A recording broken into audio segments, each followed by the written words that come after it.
Meet international fashion hairdresser Nabil Harlow. Tête-à-tête. Today, I will interview Nabil Harlow. And I'm very, very happy because I love him. Are you ready, Nabil? I'm super ready. Are you ready? I am always ready for you. So, Nabil, can you explain me at what age you were absolutely sure you wanted to become hairstylist? I always loved hair. Yeah. You know, I was watching a lot of movies with my grandmother when I was younger, and it was amazing for me to see all these actresses like Eugéne Harlow, Greta Garbo, Joan Crawford. Eugéne Harlow?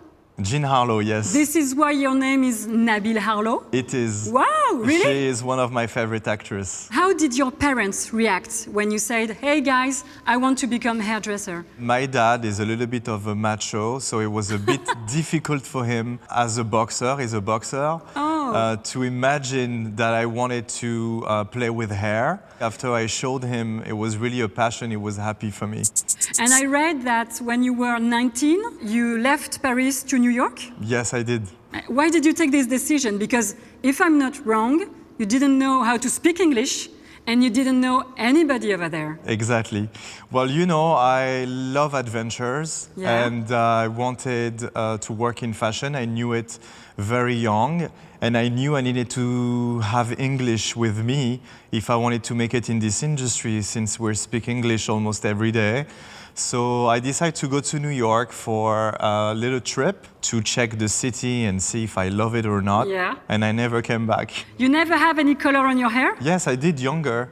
When I was in a hair school, I think I had every color that has ever existed. Yeah. Like blue hair, for example? I had blue hair, I had green hair, I had silver hair, I had pink hair, orange, everything. I want to see the pictures next time. Next time I see you, I want to see the picture. If you're a good girl.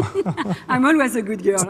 So Nabil, tricky question for you. Can you teach me to do the perfect ponytail? First of all, when you do a ponytail, you have to make sure that your model is sitting down still. Okay. By example, if your model is sitting down this way, you need to start from the arch of your brow, going up. This is where you're gonna place your pony, because it's gonna make your eye a little bit foxy, you know, and that's gonna give you the right shape of the ponytail. Okay, so you are telling me that when I do myself a ponytail, it's not a very good ponytail. No, first because your hair is too short, honey, and you need someone to make it happen for you, so that can never be good.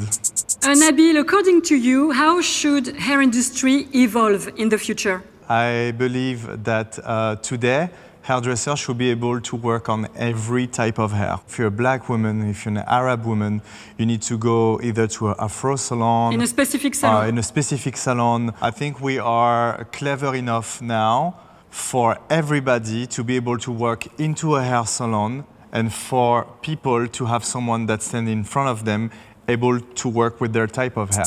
What is the most risky part of your job? To fail. You know, when a girl arrives on set, you're the first one to deal with her, to do hair and makeup. And sometimes the team is not okay with what you've done, so you have to redo it. Yep, on recommence. What is the first thing you do when you come home after a long trip? I threw my suitcase away. I take it and I throw it in the other side of the room.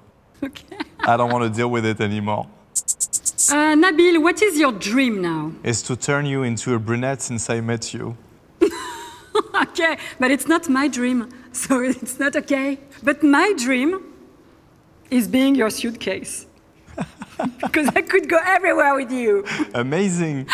Are you ready to roll? Yeah, I am. Cool. I am ready to go everywhere with you. Amazing. Nabil, thank you so much for this tête-à-tête. No, it was a pleasure.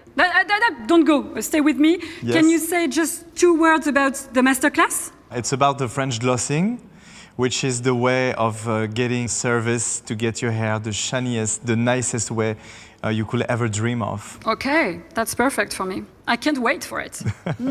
Bisous, Nabil. Bisous, thank you. Merci. Tête-à-tête. Thank you for joining Nabil and I for this second Tête-à-tête. Subscribe now to catch our next Tête-à-tête on Run the Hair Show. Watch now.